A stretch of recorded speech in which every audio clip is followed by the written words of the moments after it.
Hello guys, welcome back to my channel বন্ধু। তো আজকের ভিডিওতে আমি বলতে চলেছি যে 9 মাসে কি কি শারীরিক সমস্যার সম্মুখীন হতে হয়েছে আমাকে। আমার 7 মাস থেকে রাতে ঘুম হতো না, তো 9 মাসেও রীতিমতো রাতে ঘুম হতো না। ভোর 4টার দিকে ঘুম ধরতো আর উঠতাম ওই 7:30 8টার দিকে। আর যেহেতু শ্বশুর বাড়িতে থাকতাম তাই আমাকে রান্না বান্না করতে হতো, টুকিটাকি সমস্ত কিছু কাজ আমাকে করতে হতো।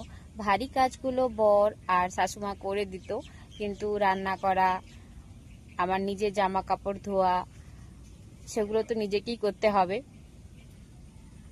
তো এই জন্য উঠতে বসতে খুব অসুবিধা হতো। আর খাওয়ার যেটা সবচেয়ে বড় সমস্যা ছিল, বদ হজম। আমি সারাদিনে 3বার খেতাম, তো 3বারই আমার বাথরুমে যেতে হতো, মানে 3বারই আমাকে পায়খানা করতে হতো। তো 3বার আমার সব হয়ে যেত। আর ঢেকুর উঠতো খুব, এটাও একটা খুব সমস্যা ছিল। আর 9 মাসে যেহেতু পেটটা অনেক বড় হয়ে যায়, তো এই জন্য শুতেও খুব কষ্ট। বাম দিক হয়ে শুলেও যেন ঘুম হচ্ছে না, ডান দিক হয়ে শুলেও যেন ঘুম হচ্ছে না। তো এই এক বিশাল সমস্যার মধ্যে দিনগুলো কাটছে এখন। আশা দিদিমণি এসেছিল, আমার সুগার, প্রেসার আর হিমোগ্লোবিন টেস্ট করেছে। তো প্রেসার নর্মাল আছে, হিমোগ্লোবিনটা একটু কমেছে। আগে আমার ছিল 12, এখন আছে 11। তো হিমোগ্লোবিন 11 আছে, তো মোটামুটি ভালো বলেছে।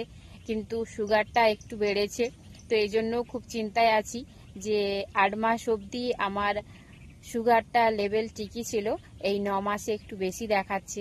তো এই জন্য খুব টেনশন হচ্ছে যে কি হবে। আর যেটা সমস্যা হচ্ছে, আমার হাত পা ফুলেছে, আগের থেকে হাত পা অনেকটাই ফুলেছে।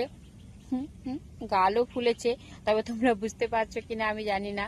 তো হাত পা অনেকটাই ফুলে গেছে, তো এই জন্য চিন্তায় আছি যে কি হবে।